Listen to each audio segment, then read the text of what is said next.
All right, welcome everybody. This is Tuesday's class. We are going to be going over the 1990s.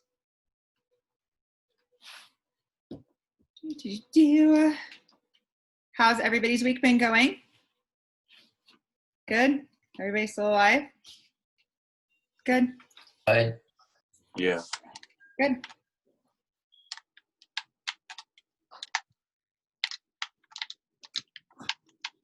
Great. Wow, can you believe we are already up to the 1990s? We started with the 40s. Abe, please make sure you're sharing your video. Oh, okay, my bad. Thanks. All right, so the 1990s, digital expression really exploded during this time period. Digital art took off. Ryan will be very happy. Computer art has quite a rich history. It dates back to the 50s. And in the early 60s, computers were still, in their infancy, and not a lot of people had access to it. So it really started like exploding with the technology and in-home readability in the 90s. That's when people really started to get computers in their homes. Right, so with that came the explosion of people playing with digital art. All right, so Manfred Moore, totally how you say his name, right? He is considered our pioneer of digital art. His art was based on different algorithms. After he discovered Professor Max Beeson's information on aesthetics in the early 60s, he really kind of like looked at that and started incorporating it and thinking about it that in this like radical new way and really changed things within. So within a few years, he really exploded with abstract expressionism and computer generated algorithm geometry. So this is the first time we really see any kind of digital art, right, that's been done. So he's working on a 6D hypercube in these. The shapes were drawn with black and white and gray acrylic paints, using, again, that 6D space to really start his works.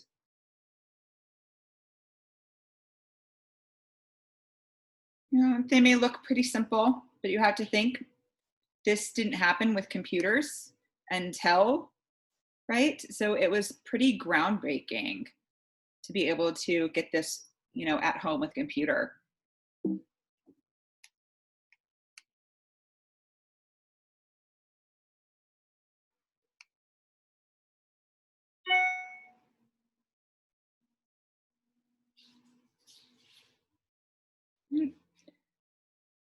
All right, so Joseph here worked with a very unique kind of program.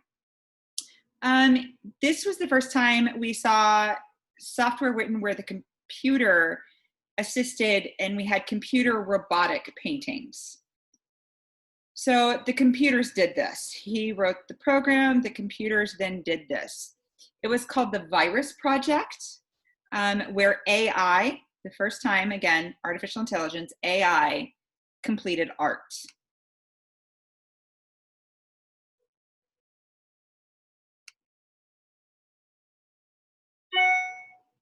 You can tell that these look very kind of outdated, or, sorry about that, emails. They look very pixelated, but you have to think this is 90s hardware technology, right? And the first of its real kind.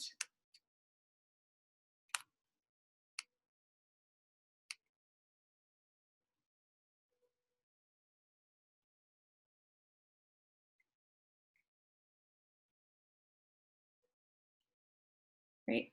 Yeah, they are very kind of staticky looking, All right, George. So, George is probably my favorite of digital artists. He, again, pioneered this kind of art style. right? So today I step you to take into a surreal world of George Gree. In this world that can only be described as dark but beautiful, mysterious, yet exciting. It's one of the first digital non-surrealist artists. He's known for his amazing 3D images. It's been said that his work incorporates everything from spiritual images, mystical, romantic, spiritual, magical, fantasies. He is the first one to really do this kind. He spent hours looking at these kinds of pieces.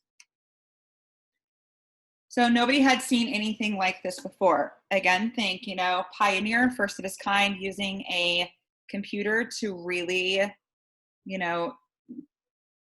do artwork with, right? And create those digital forms.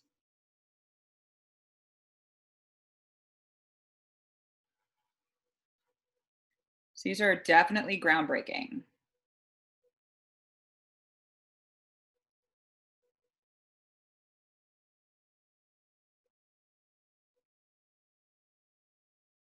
What do you guys think of these? You can unmute yourself and talk.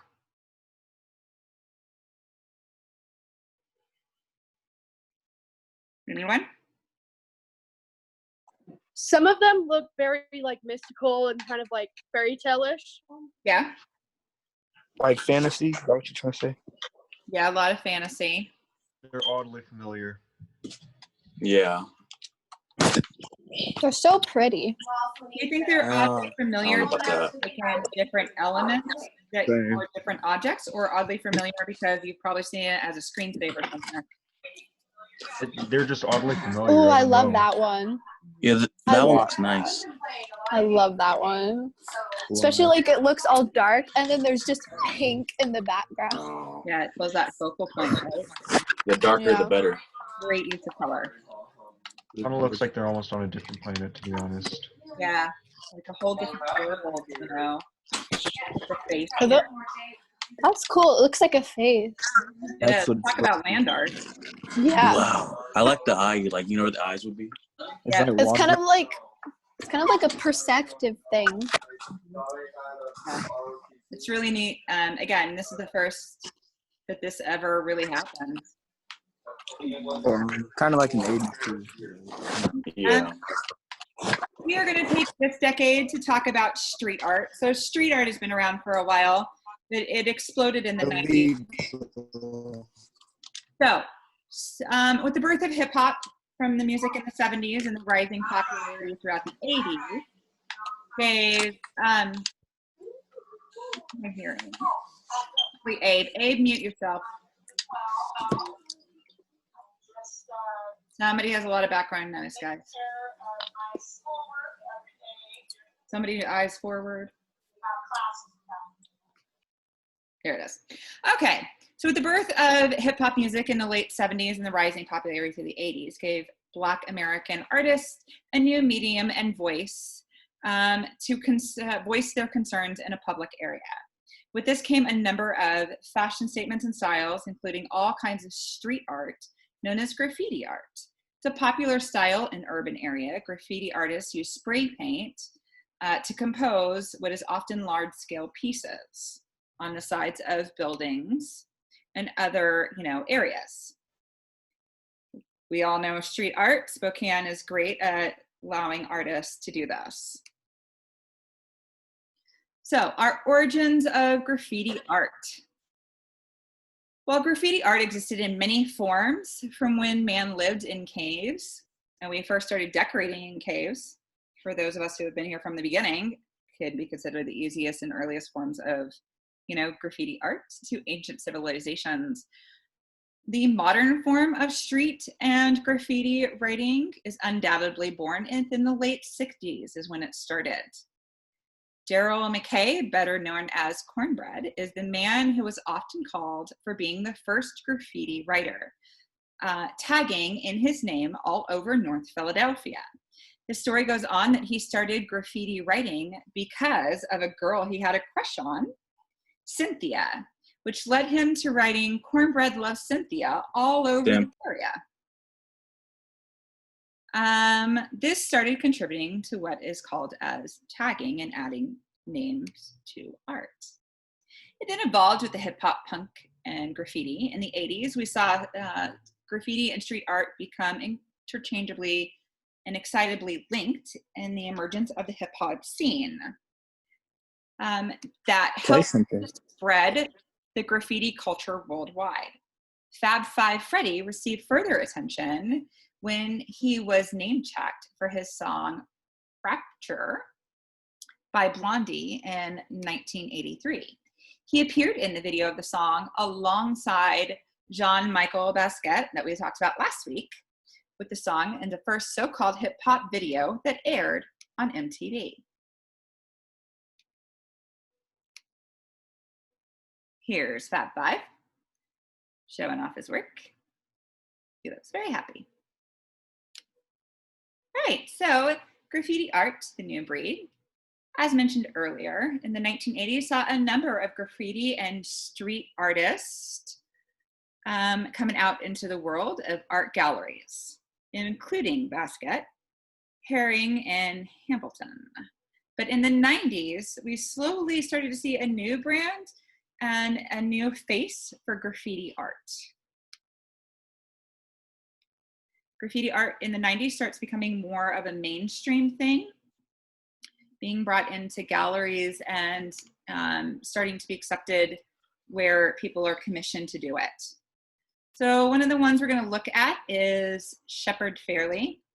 You guys have probably seen his work. I'm sure you've seen his work, especially concerning newer stuff.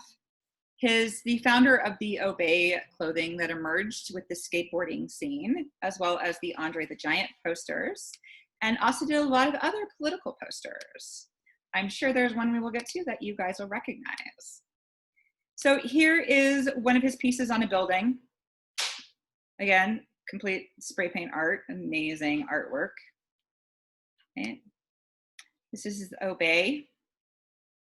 Obey. Obey. Andre the Giant.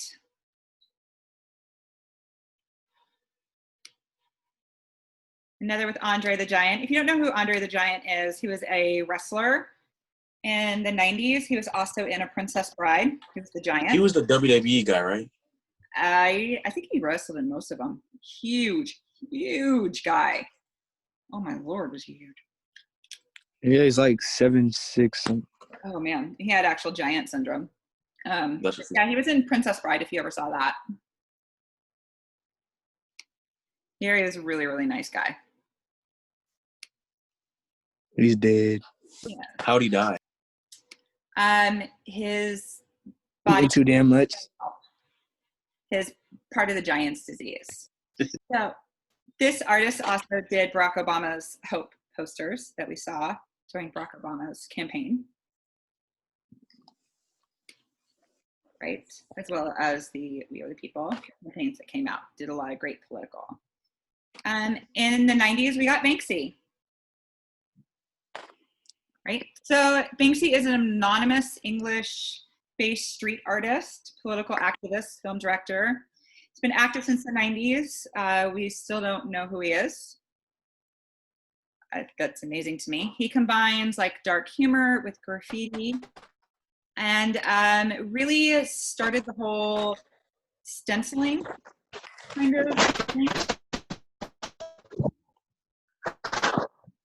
Okay. His works just pop up. He does not necessarily ask for permission. Right. Again, with this little child with the snow, but unfortunately it's actually set from the dumpster. I thought this one was great that he painted on the graffiti is crime sign. Again, his just randomly pop up.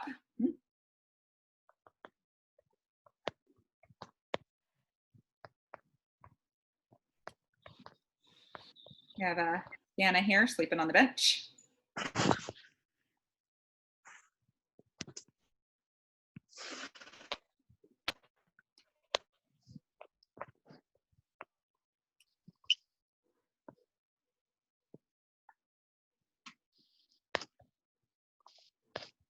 So I thought this was cool, and this is newer, but this is Banksy's new piece that just popped up. So I'll share this, it's really quick. Sending it to share. Maybe it doesn't want to share. Oh, man, technology.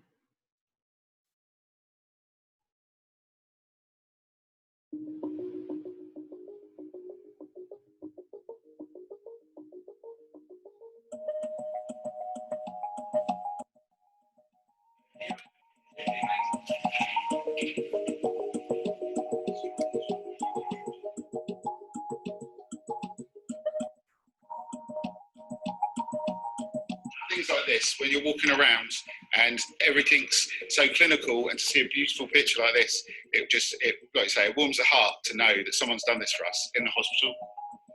It's just beautiful.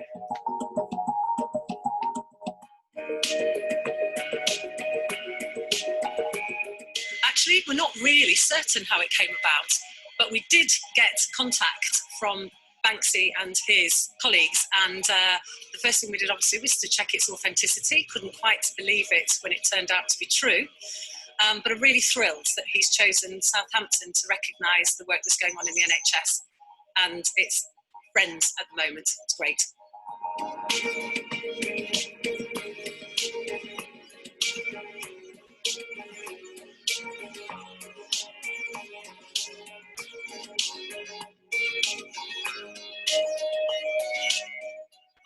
I've got a little toddler at home, and seeing the little kid playing with the action figures there, and with the Batman, Spider-Man, and then the nurse flying over, it was just amazing. It's a beautiful portrait of, you know, the NHS staff as heroes. It's lovely. It's amazing. So it just randomly showed up at the hospital. Can you imagine your surprise to find like a Banksy piece of artwork just sitting there for you guys? That would be pretty amazing. So Banksy does not make money off of his artwork. He is very anti making money off of his artwork. There was actually a piece that was done that got sold at auction. And when the auctioneers, and he strictly said he did not want this piece auctioned. He did not want people making money off of it. And when the gavel hit, when they sold it, the piece shredded in the frame. He had built in a little shredder when he had heard the auction was coming, somehow managed to get the piece, built in a shredder, and it went through the shredder and shredded the piece of artwork. It got stuck, so only about half of it got shredded, but he, sure enough, shredded his artwork in front of the world because he was not having it. So he's kind of my hero for that one. This is supposed to be the quick little clip of it.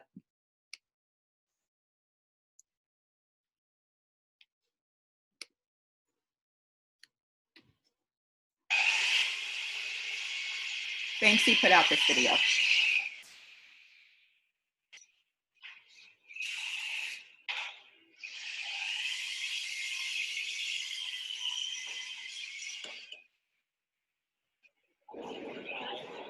Okay, it's the Banksy girl with balloon, ladies and gentlemen, standing in the back of the room. And I'm going to start thinking in 100, 150, 200,000. I have already 200,000, 300,000, 350, 400,000, 400,000, 600,000, 600,000. Last chance. Auctioneers all taking bids.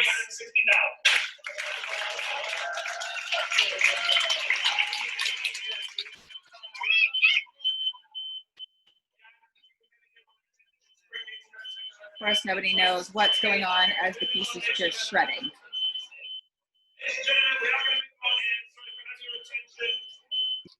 So he put a shredder under the painting and he just shredded them out. He's like, no, fam. Yeah, he just completely shredded it. Was just like, no, I said it shouldn't be auctioned. We don't make money off mine. So he has given the hospital permission to make money, but that's a different kind of situation for him, right? other than just people buying artwork for their homes. He's very not about that. So in the 90s, we also got Keith Haring. He did these great big murals, very colorful, speaking a lot about politics, sexuality, war, religion, AIDS, largely responsive to the street cultures of New York. Anybody in here not seen these works? I haven't. Cool. Yeah, they're big in New York. Clothing, posters, and again, big, huge murals by this guy. They look familiar to me. All right, who's talking, Mr. Roboto?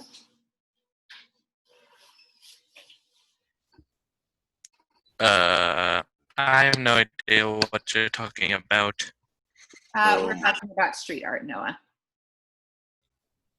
Okay. Okay. All right. That they all look familiar to me. I've seen it before. What the?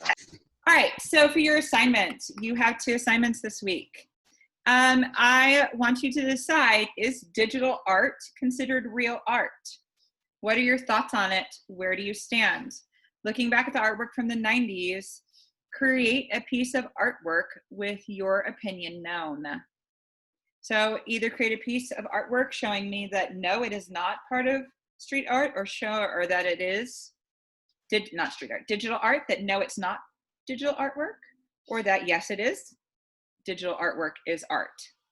I can't tell you what this looks like. This is up to you. You have to be creative on this. And for your assignments, you're choosing either 1 or 2. Sorry if it wasn't clear. So you're either going to create a piece of artwork around digital art and whether or not you feel it's real or not. Or assignment 2, you're going to create your own piece of street art. You can use colored pencils. You can use paper, markers, spray paint, a mix. It's up to you on what you want to use for your own kind of street art piece. Like, so can we do street art of like this, like new kind of street art, or does it have to be like 1990s? It can be new. Do not vandalize. Do not. That's funny. Do not even remotely go out and start spray painting the house next to you and say, but my art teacher said, right?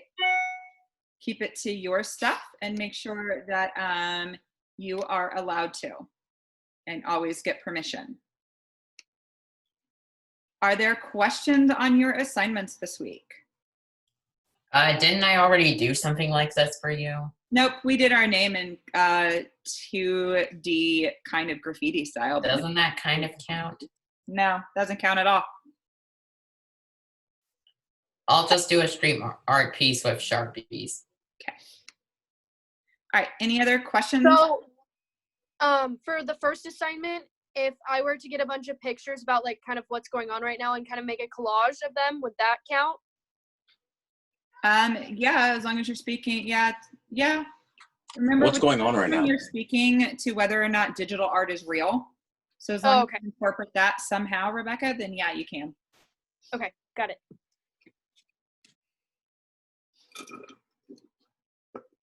No, you shouldn't really combine them. I mean, it's kind of hard to do. It depends on how you do it, Logan. I can think of ways, but it's really stretching.